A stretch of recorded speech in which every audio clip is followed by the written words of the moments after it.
샬롬. 주일 저녁 예배 오신 모든 성도 여러분들을 진심으로 환영하고 축복합니다. 다 함께 자리에서 일어나셔서 사도신경하심으로 우리의 신앙을 고백하겠습니다. 나는 전능하신 아버지 하나님, 천지의 창조주를 믿습니다. 나는 그의 유일하신 아들, 우리 주 예수 그리스도를 믿습니다. 그는 성령으로 잉태되어 동정녀 마리아에게서 나시고 본디오 빌라도에게 고난을 받아 십자가에 못 박혀 죽으시고 장사된 지 사흘 만에 죽은 자 가운데서 다시 살아나셨으며 하늘에 오르시어 전능하신 아버지 하나님 우편에 앉아 계시다가 거기로부터 살아있는 자와 죽은 자를 심판하러 오십니다. 나는 성령을 믿으며 거룩한 공교회와 성도의 교제와 죄를 용서받는 것과 몸의 부활과 영생을 믿습니다. 아멘.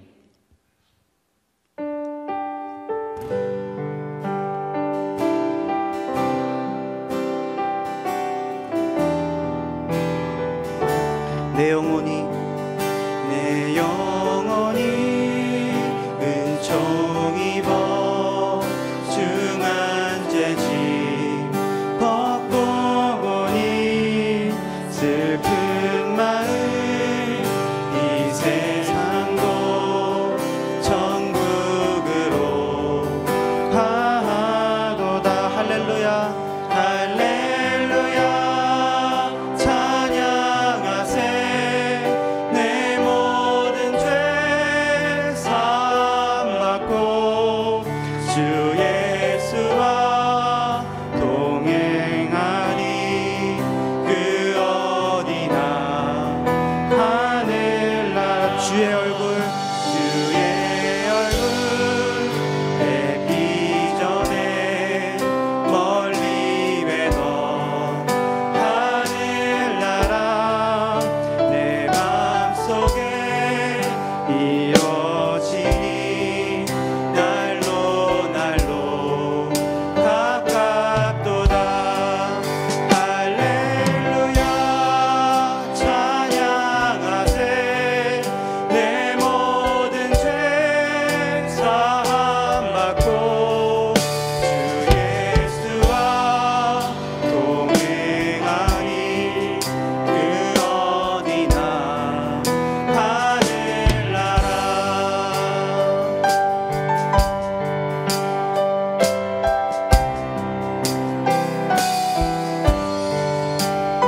높은 산이 거친 들이 조망이나 궁궐이나 내 주 예수 오신 곳이 그 어디나. 내 영혼이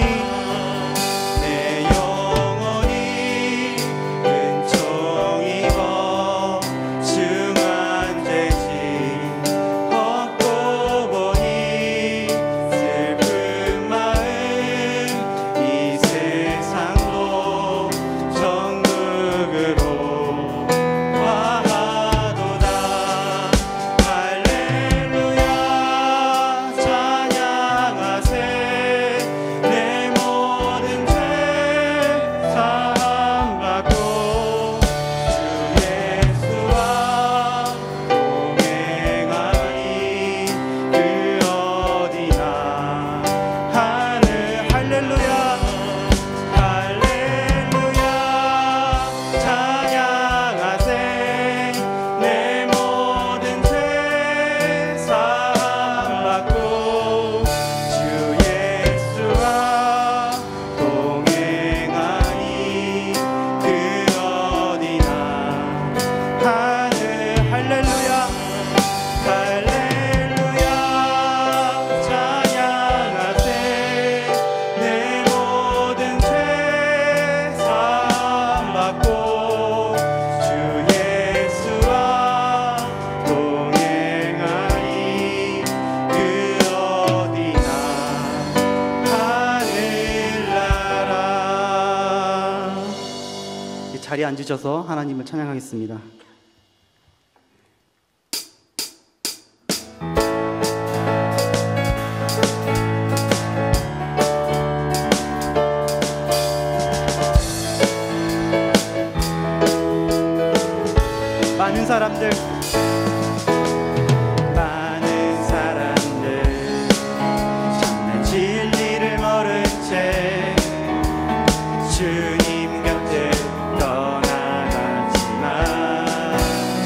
만난 주님은 참 사랑이었고 진리였고 소망이었어. 난 예수가 좋다오. 난 예수가 좋다오. 주를 사랑한다던 베드로 고백처럼 난 예수를 사랑한다오. 무거운 짐진 자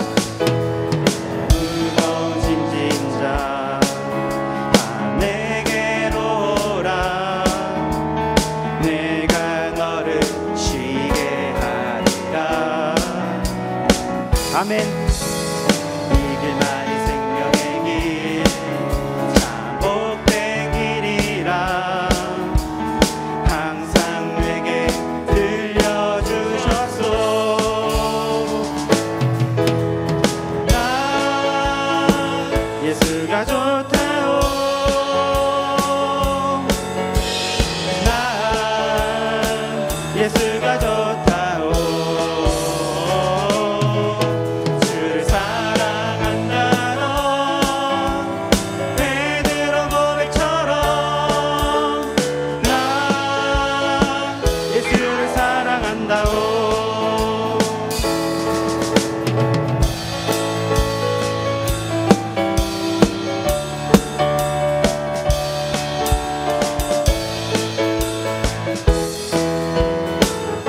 형제자매여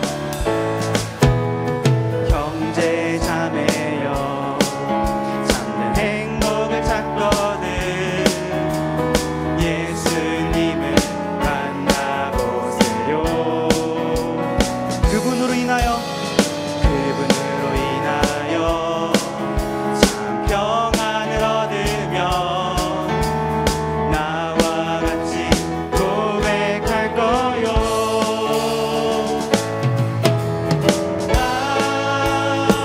예수가 좋다오. 나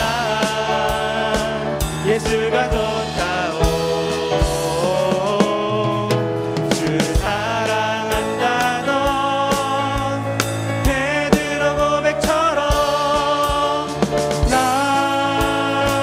예수를 사랑한다오. 난 예수가 좋다오. 난 예수가 좋다오. 난 예수가 좋다오. 주를 사랑한다던 베드로 고백처럼 난 예수를 사랑한다오. 주를 사랑한다던 주를 사랑한다던 베드로 고백처럼 난 예수를 사랑한다오.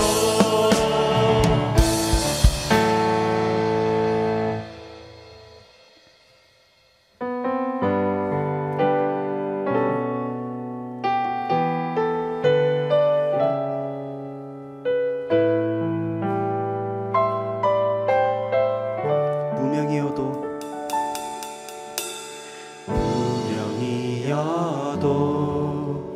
공허하지 않는 것은 예수 안에 날 만족함이라. 가난하여도 부족하지 않는 것은 예수 안에 오직 나는 부요함이라. 고난 중에도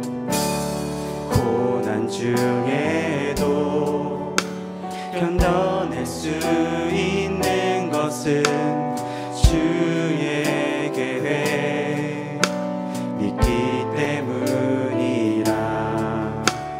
실패하여도 일어설 수 있는 것은 예수 안에 오직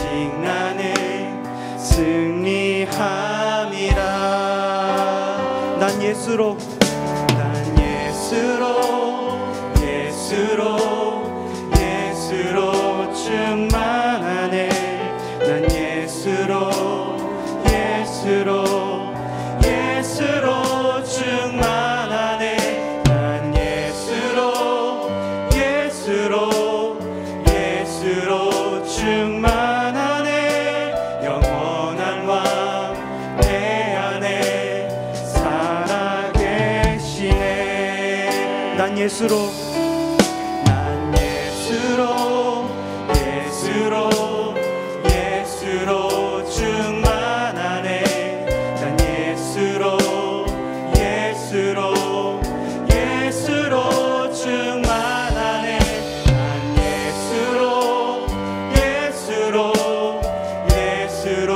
충만하네. 영원한 왕 내 안에 살아계시네.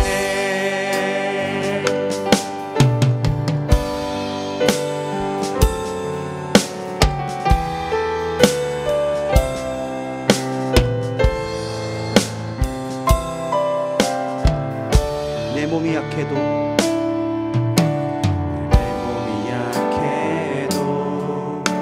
낙심하지 않는 것을 예수 안에 나 완전함이라.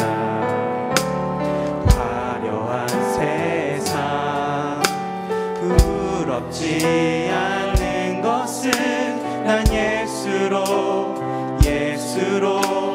충만함이라. 난 예수로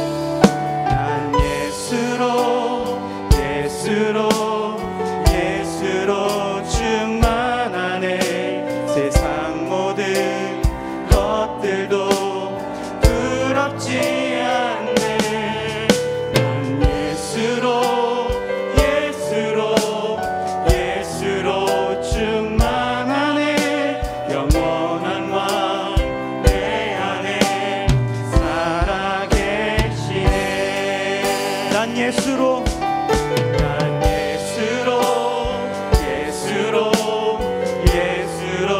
충만하네. 세상 모든 풍파도 두렵지 않네. 난 예수로 충만하네. 영원한 왕 내 안에 살아계시네. 한 번 더 고백하겠습니다. 난 예수로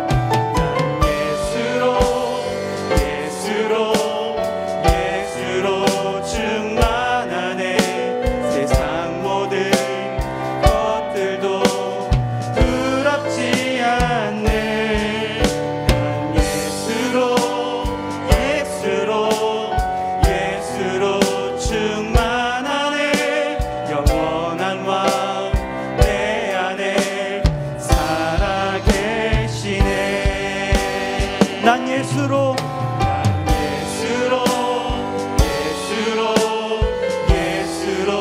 충만하네. 세상 모든 풍파도 두렵지 않네. 난 예수로 충만하네. 영원한 왕 내 안에 살아계시네. 영원한 왕 내 안에 살아계시네.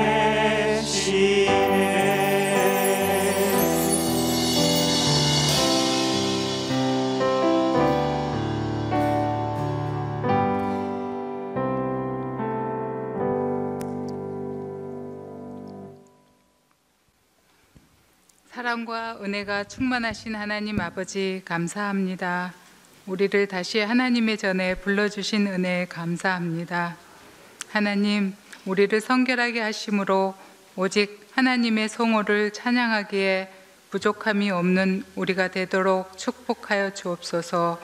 오늘 이 시간 주님께 예배드리는 이 모습이 바로 십자가의 사랑 앞에 제사함을 받은 인생들의 삶인 것을 믿습니다.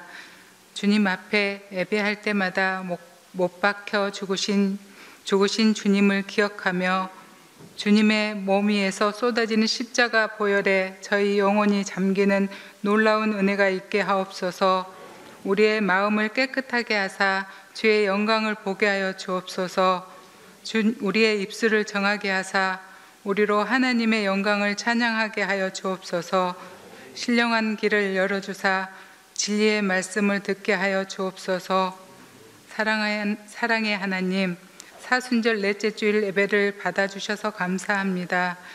주님께서 우리 대신 당하신 고난을 묵상하며 부활을 기리는 절기를 살게 하심으로 우리가 어떤 존재인지 알게 해주셔서 감사합니다. 사랑하며 섬기는 교회가 예수 그리스도의 복음을 높이 드는 교회 되길 원합니다. 사순절 기간을 지키며 좀 더 거룩해지고 좀 더 사랑이 많아지며 주의 은혜로 넘쳐나는 교회 되게 하여 주옵소서. 이 저녁 주님의 말씀을 가지고 단위에 서신 전도사님께 영육간의 강건함을 주시옵고 말씀으로 인하여 모든 성도가 큰 은혜 받기 바라오며 예수님 이름으로 기도하오며 이제 함께 주님께서 가르쳐 주신 기도를 드리옵나니 하늘에 계신 우리 아버지여, 이름이 거룩히 여김을 받으시오며 나라가 임하시오며 뜻이 하늘에서 이루어진 것 같이 땅에서도 이루어지이다. 오늘 우리에게 일용할 양식을 주시옵고 우리가 우리에게 죄 지은 자를 사하여 준 것 같이 우리의 죄를 사하여 주시옵고 우리를 시험에 들게 하지 마시옵고 다만 악에서 구하시옵소서. 나라와 권세와 영광이 아버지께 영원히 있사옵나이다. 아멘.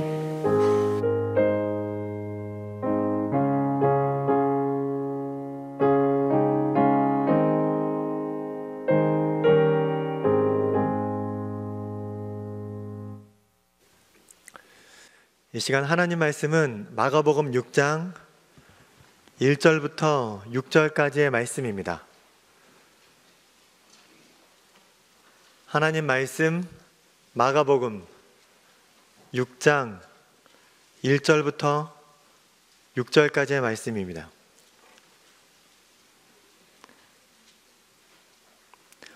함께 하나님의 말씀을 받들어 읽겠습니다.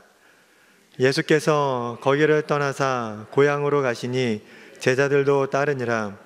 안식일이 되어 회당에서 가르치시니 많은 사람이 듣고 놀라 이르되 이 사람이 어디서 이런 것을 얻었느냐? 이 사람이 받은 지혜와 그 손으로 이루어지는 이런 권능이 어찌 됨이냐? 이 사람이 마리아의 아들 목수가 아니냐? 야고보와 요셉과 유다와 시몬의 형제가 아니냐? 그 누이들이 우리와 함께 여기 있지 아니하냐 하고 예수를 배척한지라. 예수께서 그들에게 이르시되 선지자가 자기 고향과 자기 친척과 자기 집 외에서는 존경을 받지 못함이 없느니라 하시며 거기서는 아무 권능도 행하실 수 없어 다만 소수의 병자에게 안수하여 고치실 뿐이었고 그들이 믿지 않음을 이상히 여기셨더라. 이에 모든 촌에 두루 다니시며 가르치시더라. 아멘. 이 시간 초등 4팀을 담당하시는 김병호 전도사님께서 이성과 본성 사이에서 라는 제목으로 말씀을 전해주시겠습니다. 말씀으로 믿음이 더욱 견고해지는 은혜의 시간이 되시기를 바랍니다.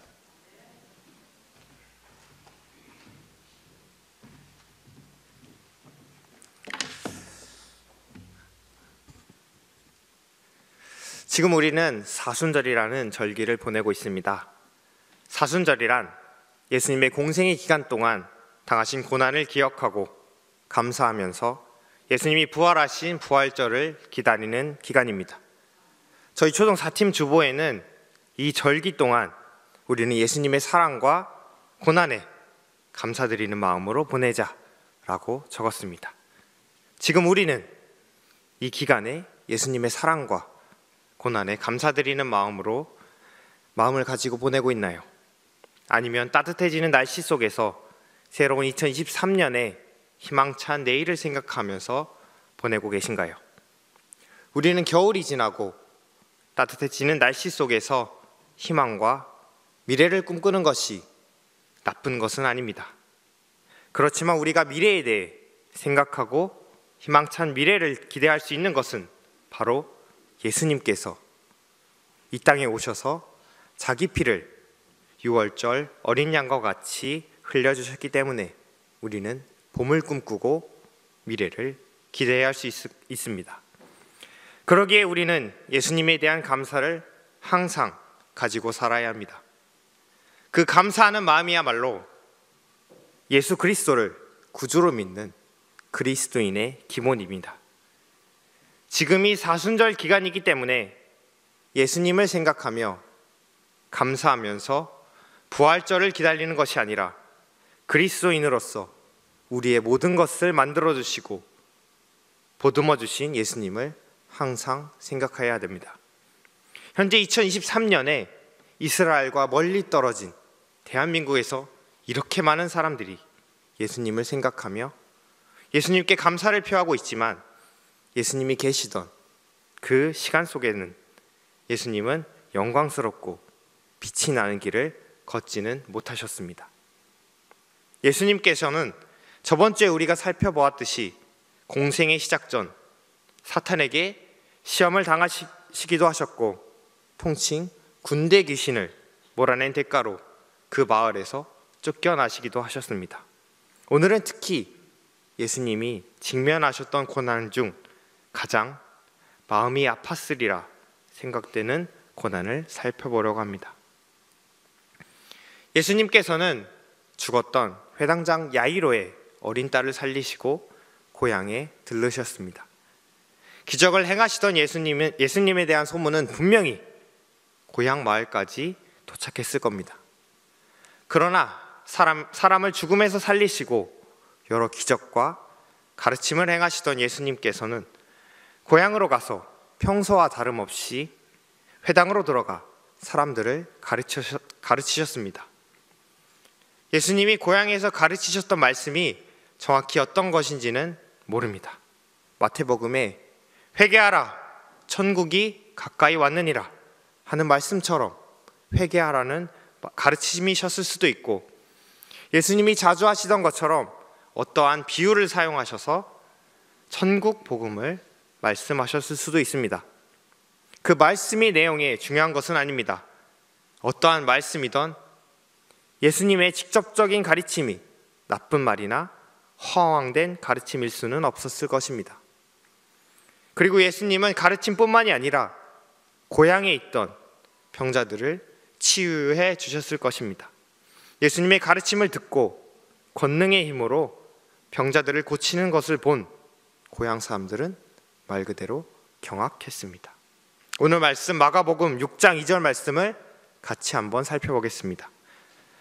안식일이 되어 회당에서 가르치시니 많은 사람이 듣고 놀라 이르되 이 사람이 어디서 이런 것을 얻었느냐? 이 사람이 받은 지혜와 그 손으로 이루어지는 이런 권능이 어찌 됨이냐? 쉬운 성경에서는 이렇게 번역되었습니다. 많은 사람들이 예수님의 말씀을 듣고 놀라워하며 말했습니다. 이 사람이 어디서 이런 것을 얻었을까? 이 사람에게 있는 지혜는 어떤 것인가? 이 사람이 손으로 일으키는 기적은 어떤 것인가? 고향 사람들에게도 예수님의 가르침과 권능은 무척 대단하였을 것입니다. 예수님이 가르치는 말씀은 그들이 전에도 후에도 들어보지 못했을 것이며 특히 병자들을 치유하시는 권능은 하나님의 아니라면 할 수 없는 절대적인 기적이었습니다. 다른 지역에서는 사람들이 예수님의 가르침을 듣기를 원했고 치유의 기적을 경험하려고 몰려들었습니다. 문제는 다른 지역에서와 달리 예수님이 이 마을 출신이라는 것이었습니다. 고향 사람들은 옆집 목수의 아들인 예수가 회당에서 말씀을 전하는 것에 의문을 제시했습니다. 이 사람이 어디서 이런 것을 얻었을까 하는 물음은 예수님의 가르침이나 능력에 대해 의심하는 것이 아닙니다. 바로 예수님이 어디서 이런 것을 배우고 얻었느냐에 대한 의심입니다. 그들은 예수님 그 자체를 의심했습니다. 그러나 사실 자세히 생각해 본다면 그들의 의문점은 당연할 수도 있습니다. 옆집에서 뛰놀던 작은 어린 아이가, 그것도 높은 집안의 자제도 아니라 목수의 아들이 갑자기 회당에서 하나님의 말씀을 전한다면 그것을 어떻게 받아들일 수 있겠나요? 지금도 좋은 대학이 인생을 결정하고 인맥이 나의 삶을 구성하는 것처럼 이스라엘 사람들 또한 예수님을 그런 눈으로 바라보았습니다. 그들은 고작 목수의 아들이 자신들을 가르친다는 것에 화가 났을 것입니다. 그래서 그들은 예수님을 배척했습니다. 우리가 지금 보고 있는 성경에서는 예수님을 배척했다고 나오지만 헬라어 에스칸달리존토의 뜻은 성내다입니다. 영어 성경으로 보면 더 쉽게 이해가 됩니다. 3절의 후반부에는 And they took offense at him. 그리고 그들은 그에게 화를 냈습니다. 예수님에 대한 의심과 불신으로 인해 그들은 예수님의 가르침을 듣지 않았습니다. 가르침을 듣지 않는 것뿐만이 아니라 그들은 예수님께 화를 냈습니다. 그들의 불신은 어찌 보면 불행을 가져왔습니다. 우리가 잘 알다시피 회당장 야이로의 딸을 살리러 가시던 예수님의 옷자락을 만진 혈루증을 앓던 여인은 어떻게 고침을 받았습니까? 바로 믿음으로 구원받았습니다. 예수님에 대한 믿음을 가지고 있지 않던 고향 사람들에게 예수님은 아무런 권능도 행할 수 없으셔서 소수의 병자만 고치고 고향을 떠나셨습니다. 예수님에 대한 불신은 예수님의 말씀에서 잘 드러납니다. 4절에서 예수님은 사람들에게 선지자가 자기 고향과 자기 친척과 자기 집 외에서는 존경을 받지 못함이 없느니라고 말씀하셨습니다. 또 6절에서는 그들이 믿지 않음을 이상히 여기셨다라고 말씀하셨습니다. 그들은 예수님이 떠날 때까지 복음을 듣지도 받아들이지도 못하였습니다. 그리고 예수님이 가진 권능의 힘을 경험할 수도 없었습니다. 고향 사람들은 과연 무엇을 보고 예수님을 판단하였을까요? 바로 자기 경험입니다. 사람들은 목수의 아들이 그런 가르침과 권능을 펼칠 수 없다고 생각했기에 예수님을 믿지 못하였습니다. 그들은 자신의 이성을 가지고 예수님을 판단하였습니다. 우리는 세상 속에서 자신의 이성으로 여러 가지를 판단하며 살아갑니다. 어떤 사람은 자신의 이성만을 믿고 세상 속에서 살아갑니다. 그러나 우리가 이성적으로 생각하는 것이 언제나 옳은 행동일까요? 우리는 이성으로 세상에서 살아간 여러 성경 인물을 잘 알고 있습니다. 그 대표적인 인물은 사울입니다. 사무엘상 13장에서 블레셋을 공격하기 위해 사무엘 선지자를 기다리는 사울이 등장합니다. 사울은 7일이나 늦게 온 사무엘 대신 하나님께 번제를 드렸습니다. 블레셋 군대가 바로 앞에 있는 상황에서 사무엘 선지자를 7일 동안 기다리는 것은 상식적으로 말이 되지 않습니다. 이성적으로 볼 때 빨리 제사를 드리고 블레셋 군대와 싸우는 것이 정답일 것입니다. 하지만 이 제사의 결과는 우리가 모두 알고 있습니다. 그리고 사울은 이 사건을 계기로 몰락하기 시작했으며 하나님께 버림받았습니다. 또 사울이 사무엘상 15장에서 아말렉과 전쟁 후에 어떠한 행동을 했나요? 하나님께서 아말렉의 모든 것, 남녀, 소아, 젖먹는 아이, 우양, 낙타, 나귀를 모두 죽이라고 명령하셨습니다. 이성적으로 전쟁 후 전리품으로 상대방의 좋은 것을 취하는 것은 당연한 일입니다. 이성적으로 그것들을 없애버리는 것은 상식적이지 않습니다. 사울은 전리품으로 좋은 것을 취하는 이성적인 판단을 했지만 하나님의 명령에 대해 불순종하였습니다. 이 사건의 결과 또한 우리는 잘 알고 있습니다. 이 불순종은 하나님이 사울을 버리시는 결정타가 되었고, 이 다음 바로 다윗이라는 새로운 왕의 후보가 등장하게 됩니다. 고향 사람들 또한 본능적으로 예수님을 거절했습니다.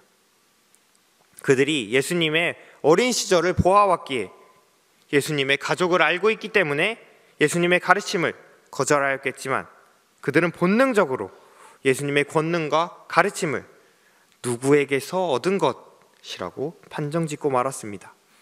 마치 우리보다 잘난 사람을 보았을 때 자연스레 그들에게 질투의 감정을 내보이는 것과 마찬가지로, 또는 그런 사람의 뒷담화를 하면서 그들의 단점을 찾는 것과 마찬가지입니다. 성경의 인물들 또한 자기의 본성을 따르다 실족하는 경우가 많습니다. 이스라엘의 위대한 왕 다윗은 밧세바라는 아름다운 여인을 보고 왕으로서, 인간으로서 해야 하지 말아야 할 행동을 하고 맙니다. 그리고 자신의 죄를 덮기 위해 밧세바의 남편 우리아와 동침시키려 했지만 실패 후 우리아를 최전방으로 보내 죽여버립니다. 이 다윗의 행동을 하나님께서 악하시다고 말씀하십니다. 하나님께 물질과 왕국의 번영을 구하지 않고 듣는 마음을 달라고 한 지혜로운 솔로몬 왕은 말년에 어떠한 일을 행했나요? 위대한 이스라엘 왕국을 안정시키기 위해 많은 이방 여인과 결혼을 한 솔로몬의 이성적인 판단은 노인이 되어 육체의 본성과 만나 큰 일을 만들게 됩니다. 그의 700명의 후궁과 300명의 첩은 솔로몬의 마음을 돌려 이방 신들을 섬기게 만들게 됩니다. 열왕기상 11장에서는 하나님께서 2번이나 솔로몬에게 나타나 다른 신을 따르지 말라라고 명령하셨지만 솔로몬은 그 명령을 지키지 않았습니다. 이런 솔로몬의 불순종은 하나님의 진노를 피하지 못했고, 위대하던 다윗의 통일 이스라엘 왕조는 두 조각으로 갈라지는 역사를 맞이하게 됩니다. 지금까지 우리는 이성과 본성으로 살아간 성경의 인물들을 살펴보았습니다. 이제 우리가 만약 현대의 생각을 가지고 예수님의 시대로 가서 예수님의 가르침을 듣는다면 어떻게 행동하였을까요? 우리가 예수님의 동양 사람이어서 예수님의 가르침을 본다면 어떻게 행동하였을까요? 우리가 마을로 돌아온 목수의 아들을 구주로 인정할 수 있을까요? 제가 아무리 생각해봐도 우리의 이성과 본성으로는 예수님을 구주로 인정할 수 없습니다. 자연을 신으로 삼고 불을 무서워하던 인간은 이제 변했습니다. 불과 100년 전 1900년대는 새로운 전환기였습니다. 자동차 또 비행기가 발명되었으며 사람은 죽음의 상징이었던 피를 서로 주고받을 수 있게 되었습니다. 1929년 페니실린이라는 곰팡이의 발견은 우리가 많은 병을 이길 수 있는 항생제의 시초가 되었습니다. 이렇게 우리는 자연을 서서히 이기고 있었고 신의 존재를 뛰어넘을 수 있는 시대가 왔다고 생각했을 겁니다. 인간은 이성을 가진 동물이었고 이제 인간에게 불가능하다는 단어는 존재하지 않아 보였습니다. 하지만 이 사진 한 장을 살펴볼까요? 이 사진은 독일 아우슈비츠 수용소의 생존자들을 찍은 사진입니다. 자연을 이기고 있던 인간은 어떻게 행동했나요? 사람에게 진보된 삶을 가져온 화학은 반대로 사람을 죽이는 독가스로 바뀌었습니다. 우리의 이성의 힘이 가장 강할 때, 자연 현상을 이기고 병마를 이기고 우리가 신과 같은 힘을 가지고 세상을 이겨나갈 때 인간으로서 저지르지 말아야 할, 역사에 다시는 등장하지 말아야 할 일들을 저질렀습니다. 홀로코스트가 이루어진 2차 세계대전에는 무려 7천만 명이 넘는 군인들이 사망했습니다. 또 600만 명이 넘는 유대인이 단지 유대인이라는 이유 하나만으로 죽어갔습니다. 우리가 살펴본 아우슈비츠 수용소에서는 100만 명의 유대인이 죽었습니다. 이 유례없는 유대인 학살은 철저하게 이성적인 행동이었습니다. 물론 허황된 이데올로기와 인종차별이 작용하기는 했지만 독일의 사회적, 경제적, 정치적, 문화적 문제의 원인들을 모두 유대인에게로 돌리기 위한 정치적 행동이었습니다. 그렇다면 반대로 우리 인간의 본성은 어떨까요? 여기 본성에 대한 두려움을 표현한 그림 한 점이 있습니다. 이 작품은 18세기 스페인의 낭만주의 화가 프란시스코 데 고야의 1799년의 그림입니다. 이 그림을 보면 무엇이 떠오르시나요? 아래 조그만하게 스페인어가 적혀 있는데 이 스페인어의 뜻은 다음과 같습니다. 이성이 잠들면 괴물이 깨어난다. 그림 속의 남자는 책상에 엎드려 쪽잠을 자고 있습니다. 그의 뒤쪽에는 부엉이, 박쥐, 살쾡이 같은 밤속에서 행동하는 야행성 동물들이 튀어나갈 준비를 하고 있습니다. 고야는 인간의 본성을 동물과 다르지 않다고 이야기하고 싶었던 것 같습니다. 이 그림의 배경은 바로 다음과 같습니다. 고야의 나라 스페인은 당시 점차 쇠퇴하는 시기였습니다. 옆 나라 프랑스의 국민은 계몽주의에 눈을 떠 프랑스 대혁명을 일으켰지만 스페인 사회는 과거의 영광을 쫓기에만 급급했습니다.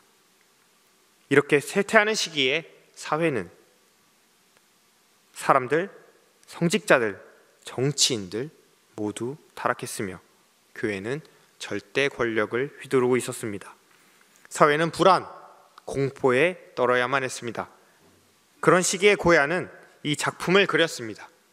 그는 스페인의 현실을 그림에 담았고 그 그림의 내용은 인간의 추악한 본성에 관해서입니다. 역사는 반복된다 라는 말이 있습니다. 우리는 과거의 잘못을 반성하고 인간의 역사를 일부 전진시켜야만 하지만 속담이 주는 경고와는 달리 역사는 정말로 반복되고 있습니다. 지금도 인간은 정치적, 본능적 이유 하나만으로 전쟁을 벌이고 있으며 우리는 반복되는 역사를 살고 있습니다. 그러나 우리는 이미 우리의 이성과 본성으로 믿을 수 없는 일을 겪었습니다. 그리고 그 일은 인간의 모든 것을 바꾸어 놓았습니다. 그 일 하나 때문에 인간은 바뀌었고 반복된 역사가 아닌 새로운 역사를 쓸 수 있게 되었습니다. 그것은 바로 예수님의 부활입니다. 예수님의 고난과 부활은 누구를 위해 일어나야만 했던 일일까요? 예수님의 고난과 부활은 모두 고작 피조물인 우리를 위해 일어난 일입니다. 이 과정과 결과 그리고 배경을 우리는 이성으로 또 본성으로 믿을 수 있나요? 그러나 우리는 이 부활 사건을 진심으로 믿으며 예수님을 우리 구주로 받아들였습니다. 성도님들께서는 이성으로 또 본성으로 주님을 받아들이셨나요? 우리의 믿음은 인간의 이성과도 본성과도 전혀 상관이 없습니다. 예수님과 전혀 상관없는 로마의 군인이었던 백부장은 예수님의 죽음을 목격하면서 이 사람은 진실로 하나님의 아들이었도다 라고 고백했습니다.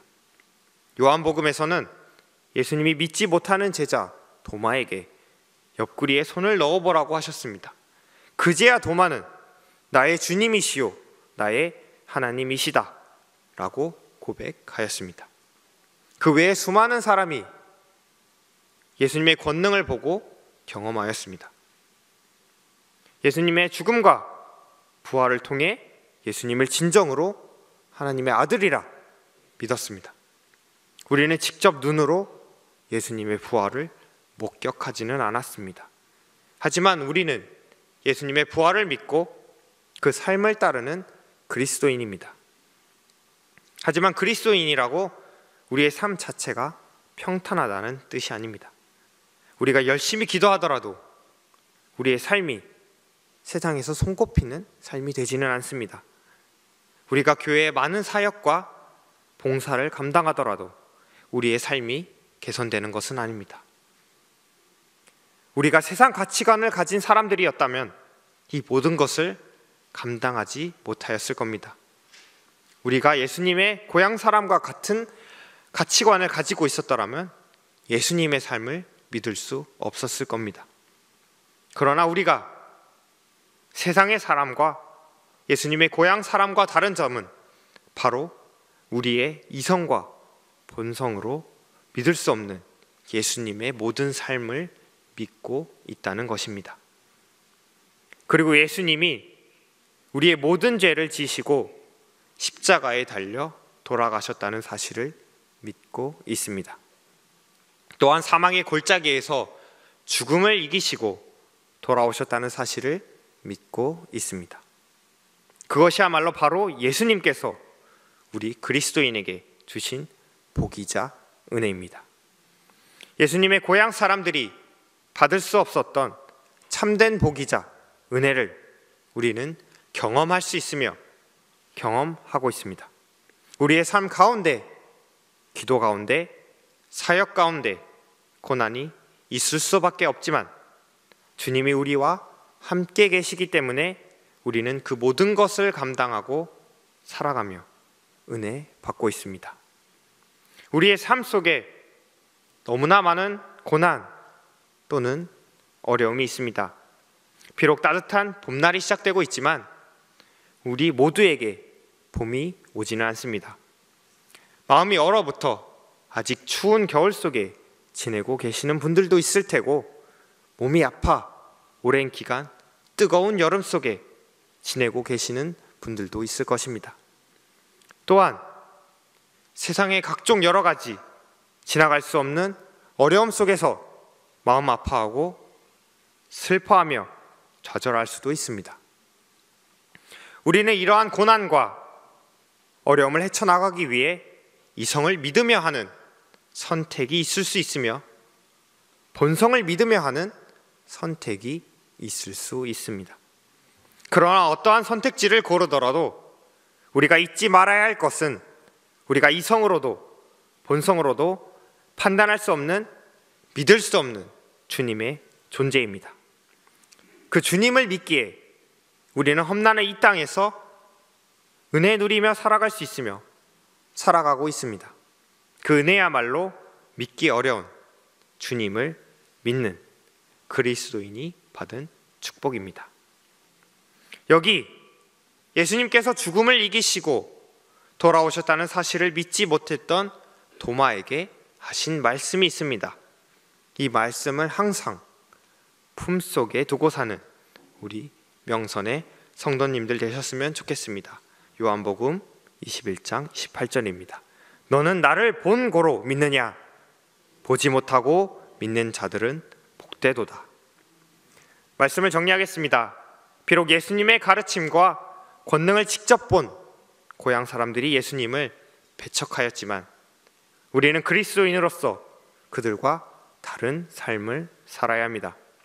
그들은 자신의 이성과 본성을 따라 예수님을 구주로 인정하는 것을 거부하였지만 우리는 다릅니다. 우리는 그리스도인이라 칭함받은 예수님의 제자이자 자녀입니다. 어떠한 어려움 속에서도 우리의 삶의 이성과 본성을 잠시 내려놓고 예수님이 항상 함께 계신다는 사실을 잊지 않으면 좋겠습니다. 우리가 예수님에 대한 믿음을 잊지 않는다면 우리 앞에 펼쳐진 고난과 어려움을 예수님께서 채워주실 것입니다. 그것이 세상 사람들이 이성과 본성으로 믿지 못하는 예수님의 부활을 이성과 본성을 떠나 믿는 우리에게 주신 은혜입니다. 우리 삶의 길을 항상 주님과 함께 걷는 명선의 성도 여러분이 되시길 소망합니다. 기도하겠습니다. 하나님 아버지, 오늘 우리가 본 예수님의 고난을 통해 그 고난이 진정으로 우리를 위한 사랑이자 은혜였다는 것을 기억할 수 있도록 도와주시고 그 기억함을 통해 우리의 삶이 예수님과 닮아가도록 해주시옵소서. 지금이 사순절 기간이라서가 아니라 1년 내내 그리고 우리의 평생의 시간에서 예수님의 고난에 대한 감사를 잊지 않는 명선교회의 모두가 되도록 도와주시옵소서. 예수님이 비록 고향에서는 배척받으셨지만 우리 마음속에서는 영원한 구원자이자 주님입니다. 그 사실을 잊지 않는 주님의 복된 자녀가 되길 소망하고 예수님의 모든 것을 담기 원합니다. 비록 그 길이 어려울지라도 그 뒤를 따라가는 우리들이 되길 소망하며 우리의 모든 삶을 주님께 맡겨드립니다. 우리를 위해 십자가 지신 예수님의 이름으로 기도합니다. 아멘.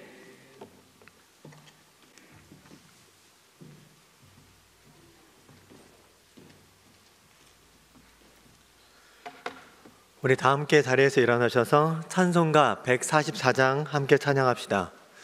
우리 제 옆에 계신 분에게 믿음으로 나아갑시다 라고 축복의 말을 권합시다. 믿음으로 나아갑시다 라고 축복의 말을 전하겠습니다. 찬송가 144장입니다.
사랑하는 하나님 아버지, 저희 가운데 믿음을 주셔서 예수 그리스도를 따라 사는 삶을 살게 하심에 감사합니다. 이성과 본성으로 인해 주님을 따르기 어려운 저희의 삶 가운데 주님께서 저희 가운데 은혜로 주님 한 분만을 따라갈 수 있는 역사를 허락하여 주심에 감사드립니다.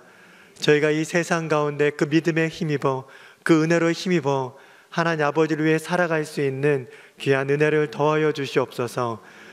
이 시간 예배에 나오며 물질을 구별하여 드립니다.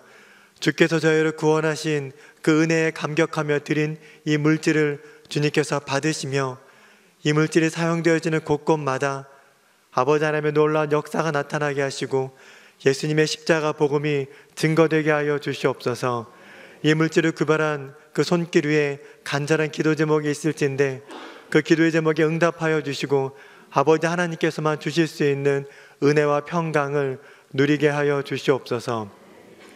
주님께서 함께 하심을 믿고 감사드리며 예수님의 이름으로 기도드리오며, 이제는 저희의 죄를 사하신 예수 그리스도의 은혜와 저희를 끝까지 사랑하시는 아버지 하나님의 크신 사랑하심과 저희가 늘 믿음으로 살아갈 수 있도록 도우시는 성령님의 교통하심이 이 시간 함께 예배하는 명선의 모든 성도 위에, 몸 대신 주의 교회 위에 영원히 함께 하시기를 간절히 축원하옵나이다.